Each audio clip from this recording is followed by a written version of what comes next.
안녕하세요. 반갑습니다. 살아서 아니면 죽어서라도 이번 생이 아니면 다음 생에서라도 반드시 저의 가치는 증명될 것입니다. 네, 단독자입니다.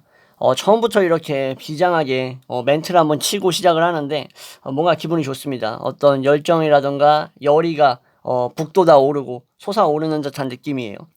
이런 기분을 가득 안고서 오늘 사회학 바로 조크 영이라는 영국의 사회학자이자 범죄학자에 대해서 말씀드리도록 하겠습니다. 사회학자이고 범죄학자이며 교수님이었습니다. 당연히. 그리고 1942년에 태어나셔가지고 2013년에 돌아가셨는데 오늘날의 기준으로 봤을 때는 벌써 9년이나 지난 분이지만 그래도 여전히 현재 분이라고 할 수 있습니다. 왜냐면은 사회학의 이제 어떤 태동기라던가 그런 시간의 흐름으로 봤을 때 2013년이면은 사실상 오늘이랑 다름이 없습니다. 그만큼 오늘날에 일어나는 이러한 문제들이라던가 아니면은 여러 가지 사건 사고들이 이러한 어떤 조크 영이라는 교수님이 얘기했던 그런 개념과 그런 이론에 딱 맞아떨어지는 부분이 상당히 많다라고 거의 전부 다라고 볼 수가 있기 때문에 이렇게 말씀드릴 수가 있습니다. 사실상 사회학이라는 학문이 지금 뭐 여담으로서 말씀을 드리면 우리가 지금 현대사회를 살아가는 것뿐만 아니라 앞으로 다가올 미래사회를 예측하는 데 있어서도 상당히 유리해요. 그리고 과거를 반면교사 삼아가지고 앞으로는 어떠한 사회를 만들어야겠다라는 어떤 그런 개개인의 의식을 형성하는 데 있어서도 도움이 많이 됩니다. 그러니까 제가 무슨 뭐 구독자 수 올리려고 이런 소리 하는 것도 아니고 뭐 조회수 늘리려고 하는 것도 아니고 사회학이라는 것은 여러분이 그리고 내가 여기에 이 땅에 두 다리를 딛고 온전히 살아가는 존재여야만 하기 때문에 반드시 사회학에 대한 어떤 기본적인 개념이라든가 관념 정도는 가지고 있는 것이 유리할 것이다라는 것을 여러분들께 이렇게 확답을 드릴 수가 있는 겁니다. 그래서 제가 추천을 드리는 거는 사회학에 대해서 좀 관심이 없고 하더라도 뭐 이것도 여담이지만 좀 많이 관심을 가지면서 조금이라도 좀 공부를 해보려는 어떤 그런 시도를 하시는 것을 추천드립니다. 뭐 요즘 뭐 재밌는 거 많지 않냐, 뭐 유튜브 많지 않냐, 볼만한 거 많고 다른 거 할 것도 바쁜데 뭔 사회학이냐라고 말씀을 하시겠지만 제가 봤을 때 이러한 사회학에 대한 기본적인 지식만 가지고 있어도 여러분들이 세상을 보는 관점이라던가 어떤 그런 깨어있는 지성을 가지는 데 있어서 상당히 유리하고 도움이 많이 될 거라는 것을 제가 확실하게 진짜 제 목숨을 걸고 말씀을 드릴 수 있습니다. 예. 왜냐면은 제 목숨은 이런 거에 헌신하고 바치고 희생하기 위해서 애초에 존재했다라고 생각하는 그런 상당한 어떤 뭐랄까 어떤 경건주의자이자 어떤 이상주의자이기 때문에 제가 물론 그렇다고 해서 뭐 현실적인 측면을 다 내다 버리고 살진 않죠. 그럴 순 없죠. 인간이기 때문에. 아무튼 간에 이러한 사회학에 대한 관심을 이 영상을 빌어서 제가 최초로 얘기하는 것 같아요. 지금 이제 사회학 거의 끝물입니다. 끝물. 가고 있어요. 끝을 향해 가고 있습니다. 끝물이라는 게 사회학이 망했다는 게 아니라 제 영상, 이 사회학 프로젝트가 이제 거의 끝을 향해 가고 있다고. 이제 여러분들 더 보고 싶어도 못 볼 수도 있습니다. 그래서 말씀드리는 건데 사회학에 대한 관심 많이 좀 가지셨으면 좋겠어요. 뭐 쓸데없는 신상이라던가 무슨 뭐 연예인이 이거 썼다더라, 이거 이쁘다더라 이런 것만 신경 쓰지 말고 좀 정신의 어떤 아름다움을 갖추기 위해서 노력을 하셨으면 좋겠습니다. 여러분들이 최고라고 생각하는 것들이 제가 봤을 땐 정말 시덥지 않고 쓰잘데기 없는 그런 가변적이고 먼지에 휩쓸려 나가버릴 그냥 날아가버릴 그런 것들처럼 보이는 게 많아요. 예. 그런데도 불구하고 어리석게도 계속 그것이 마치 인간의 삶인 것 마냥 그것이 인간의 삶의 일부분이자 소중한 것 마냥 헛된 것을 자꾸 추구하고 있는 분들이 있는 것 같아. 내가 무슨 뭐 종교에 귀의하라는 말을 하는 게 아니라 이 자리를 빌어서 말하는데 좀 이러한 상식적인 부분이라든가 어떤 이러한 기본적인 내가 살아가고 있는 사회에 대한 어떤 틀이라든가 토대 그런 방향성 같은 거는 좀 갖고 살았으면 좋겠어요. 예, 시덥지 않은 유튜브 보면서 낄낄거리면서 쓸데없는 거 막 중고에서 사고 중고로 되팔고 뭐 이러지 말고 코인 투자하지 말고 저는 그렇게 생각을 합니다. 아무튼 얘기가 너무 길어지면은 목적에서 벗어날 수가 있기 때문에 오늘은 이 조크형이라는 사회학자가 얘기했던 배제형 사회, 배제형 사회라는 거에 대해서 사실 말씀드리려고 했어요. 그런데 이제 사회학이 이제 거의 끝나가니까 가슴이 벅차올라서 그리고 좀 답답한 것도 있고 제가 살아가고 있는 이런 사회라던가 어떤 이 젊은 층들 뭐 MZ 세대라고 얘기하잖아. 근데 MZ 세대가 아니라 그냥 멸망한 이런 표현하면은 좀 욕이지만 멸망하고 존망한 세대인 것 같아요. 제가 봤을 때. 예, 이거는 뭐 어디 가서 뭐 써먹지 마시기 바랍니다. 예, 비난과 아주 그냥 몰매를 맞을 수 있기 때문에. 아무튼 이 멸망하고 존망한 세대들이 추구하고 있는 이러한 가치관이라는 게 너무나 편협하고 쓰잘데기 없다라는 것은 확실합니다. 자, 아무튼 이 배제형 사회라는 것을 이제 말씀드리면 그 포괄형 사회하고 이제 반대되는 개념이라고 보시면 돼요. 자, 근데 이제 이거에 대해서 먼저 말씀드리기에 앞서서 영이 이제 어떤 사람이었느냐? 바로 아버지가 트럭 운전사였어요. 트럭 운전사라는 얘기를 딱 들으면 여러분들 머릿속에 어떤 생각이 바로 딱 들죠? 아, 상류층은 아니었겠구나. 좋게 쳐줘도 중산층이었겠구나라고 생각을 하겠죠. 그죠? 근데 이러한 이제 위치에서 교수가 되고 연구를 하면서 어떤 연구를 주로 했냐면은 범죄에 관련된 연구를 주로 많이 했습니다. 그리고 우리가 살아가고 있는 이러한 사회에 대한 연구도 많이 하셨고, 예, 이렇게 이제 어려운 어떤 경제적인 환경인데도 이러한 것을 딛고 일어서서 이제 교수가 되신 분이다. 어떻게 보면은 기능론자들이 가장 선호할 만한 분이다라고 할 수 있는 거고, 가치가 다원화되고 점점 다양화되고 있는 현대 사회 속에서 이제 고용은 불안정화되고 있죠. 고용 불안정화, 고용 불안정화. 예, 발음 제대로 해야겠네. 자꾸 꼬입니다. 아무튼 이러한 고용 불안정화 등이 진행되고 있는 이러한 현대의 사회는 이제 어떤 포섭이라던가 포용이라는 게 어려워진다라고 이 영이라는 이 사회학자는 말씀을 하셨어요. 그래서 현대 사회는 이러한 것들이 희박해지기 때문에 결국 배제형 사회라고 간다. 배제형 사회로 향한다라고 말을 했던 겁니다. 자, 그래서 이제 본격적으로 들어가도록 하겠습니다. 오늘 앞부분에서 좀 여담이 좀 많았지만 사실상 제가 좀 당당하게 말씀드릴 수 있는 건 여러분들이 그냥 대충 흘려들을 법한 그런 쓰잘데기 없는 내용은 아니었다라고 생각을 해요. 왜 사회학을 공부해야 되는지, 이것이 무슨 의미를 갖는지, 여러분들의 일상은 어떤 것으로 채워지고 있는지에 대해서 한번 심사숙고를 해봤으면 좋겠습니다. 자, 이 바로 영 교수님이 얘기했던 이 배제형 사회. 배제형 사회라는 것은 실제로 이분이 이제 저서를 냈는데 그 저서의 제목이기도 해요. 1960년대까지. 이 당시에 이제 어떤 포지즘이라고 해가지고 대량 생산 체계가 이제 고착화되고 너무나 당연시되는 어떤 그런 자본주의 사회로에 이행되고 있는 그러한 과도기적인 상황이었죠. 이 1960년대까지는 사회라는 게 노동이라던가 어떤 뭐랄까 가족이라는 이 두 영역에 국한되어 있었어요. 그러니까 무슨 말이냐면은 노동과 가족이라는 이러한 두 영역의 가치가 컸다라는 거예요. 그래서 이 두 영역을 축으로 해가지고 같은 생활 스타일과 가치관들을 많이 공유했다라는 거예요, 사람들이.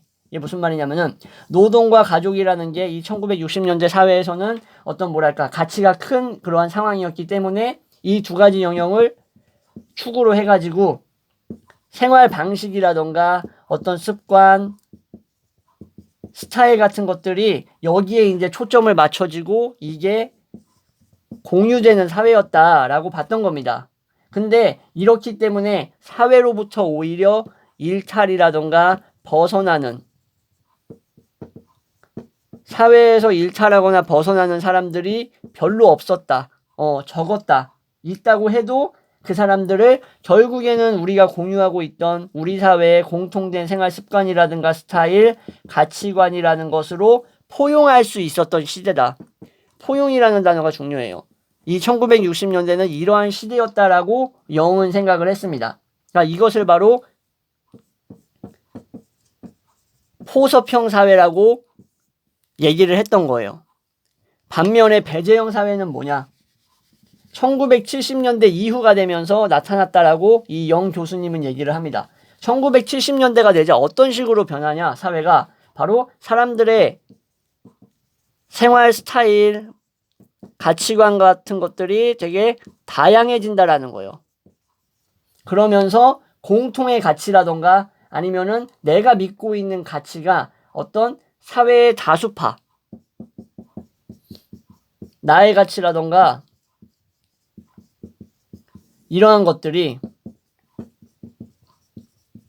사회 다수파 속에 인정받고 있는가에 대해서 의구심이 들기 시작하는 거예요. 그러니까 뭐 나는 이러한 가치가 중요하고 올바르다라고 생각을 하는데 사회 다수파에서 이러한 것들을 그렇게 생각을 할까? 내가 속해 있는 사람들은 이러한 생각을 할까? 나만 이러한 생각을 하는 게 아닐까? 이게 공통된 가치가 맞을까? 막 이러한 어떤 혼란이 생기는 거죠. 무슨 말인지 이해가 되시겠죠? 그래서 이러한 이질성을 가지고 있는 사람들은 결국에는 다른 사람들을 배척하고 부정을 함으로써 어떻게 되냐? 바로 나와 내가 속한 집단, 소속 집단, 이러한 내 집단이라든가 소속 집단의 가치를 높이려고 한다라는 거예요. 이해가 되시나요, 이 부분이? 다시 한번 말씀을 드릴게요. 자, 1970년대 이후가 되자 사람들은 생활 스타일이라든가 가치관이 되게 다양해졌다는 거예요. 이러한 것들이 되게 다원화되고 다양해졌는데 결국에는 그래서 공동의 가치, 공통 가치라는 것이 점점 이제 사라지기 시작을 하면서 내가 이제 사회의 다수파에 소속되어 있는가, 여기에 대해 인정을 받고 있는가에 대해서 서로 이제 의구심을 갖기 시작을 하는 거예요. 그러면서 내가 속한 집단과 내가 이제 처해져 있는 이러한 상황에 있어서 어떤 뭐랄까 자신의 가치를 높이기 위해서 어떻게 하냐? 바로 다른 집단을 배척하거나 부정하는 듯한 이러한 이질적인 그러한 흐름이 나타났다라고 보는 거예요. 이해가 되시겠죠? 공통 가치가 없지만 내가 소속된 집단이라는 것은 존재할 수가 있는 겁니다. 우리가 이런 게 있잖아요. 어떤 집단에 소속되어 있어도 전부 다 다른 꿈을 꾸고 있을 수 있는 거예요. 뭐 동상이몽 같은 거죠, 한마디로. 그죠? 그래서 결국 내가 소속된 집단이랍시고 속해져 있지만 거기에서 누구를 배척해야 되는가, 누구를 이질적으로 바라봐야 되는가를 스스로 결정하고 그거에 맞지 않으면 밀어내는 사회, 이러한 사회가 되었다라는 거예요. 그래서 결국 나와 다른 인종이라든가 이런 게 인종 문제로까지 나아갈 수 있는 거예요. 문화에 대한 문제까지도 이제 나아갈 수 있는 거죠. 그래서 나와 다른 인종이라든가 문화에 대한 어떤 존중할 수 있는 이러한 새로운 구조가 필요하다라고 영은 생각을 했습니다. 그래서 배제형 사회가 되면서 나와 내가 속한 집단이 사회의 인정을 받고 있는가에 대한 불안증을 갖고 있다라고 영은 얘기를 합니다. 아, 내가 진짜 저기 사회의 어떤 다수에 속하는 사람이 맞을까? 평범한 인간이 맞을까? 나는 비정상으로 살아가고 있는 게 아닐까? 라는 이러한 쓰잘데기 없는 어떤 고민과 망상에 시달린다라는 거예요. 일종의 편집증처럼. 이해가 되시죠? 그래서 우리가 다수다. 너희는 비상식적이다. 우리가 맞다. 너네는 틀렸다라는 이러한 편가르기식의 사회가 돼간다는 거예요. 그래서 타인과 타인의 집단, 내가 소속된 집단은 인정하고 가치를 높이면서 타인 집단에 대한 어떤 부정을 함으로써 이렇게 행동함으로써 결국에는 내가 속한 집단의 가치를 간접적으로 높이고자 하는 이러한 어떤 지저분한 모습이 오늘날에 팽배해지고 있다라고 볼 수가 있는 겁니다. 이거의 대표적인 예가 바로 정치잖아요. 정치 사실상. 예. 정치에 거기 뭐 같은 당에 소속되어 있는 애들끼리 뭐 얼마나 유대가 있겠습니까? 뭐 일주일에 뭐 3-4번씩 뭐 따로 모여가지고 뭐 친목회 하겠습니까? 아니잖아요. 예. 그냥 여의도에서 그냥 자기들의 어떤 이익과 실리를 위해서 그냥 목숨 바치고 살아가는 거잖아요. 국민이라는 게 언제 뭐 안중에 있었던 적이 있습니까? 거기에서 내가 어떤 올바른 가치라던가 나만의 어떤 신념을 추구하면서 그 다수당 속에서 나의 어떤 입장을 온건하게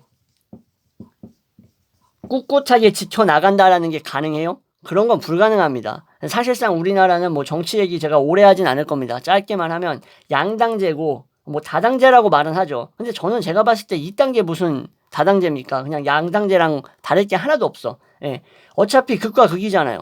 그런 상황에서 개인이 아무리 온건하고 꿋꿋한 가치를 가지고 있고 신념의 혁명인이라고 해봤자 뭐를 바꿀 수가 있겠어.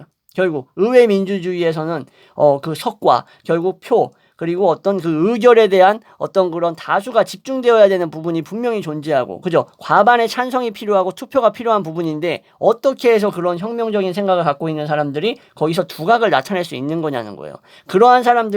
이러한 사람들도 결국에는 내가 사회 다수파에 속하는 게 맞는가, 내가 우리 당 입장에 속하는 게 맞는가, 이런 아젠다에 맞춰 가고 있는가에 대해서 나도 모르게 불안증을 느낄 수밖에 없다는 거예요. 내가 올바른데도 불구하고 내가 올바른 게 맞나라고 헷갈리는 거죠. 예, 이런 몰래카메라 있었잖아요. 뭐 남들이 전부 다 뭐 잘못된 대답을 하게 하고 어떤 그 실험 카메라를 통해서 어떤 한 사람은 올바른 대답을 했을 때 그 사람이 결국에는 자신의 어떤 신념이라든가 의견을 잘못된 방향으로 바꾸잖아요. 이게 바로 안타까운 부분이라고 할 수 있는 겁니다. 마찬가지로 영 교수님도 그런 얘기를 한 거예요.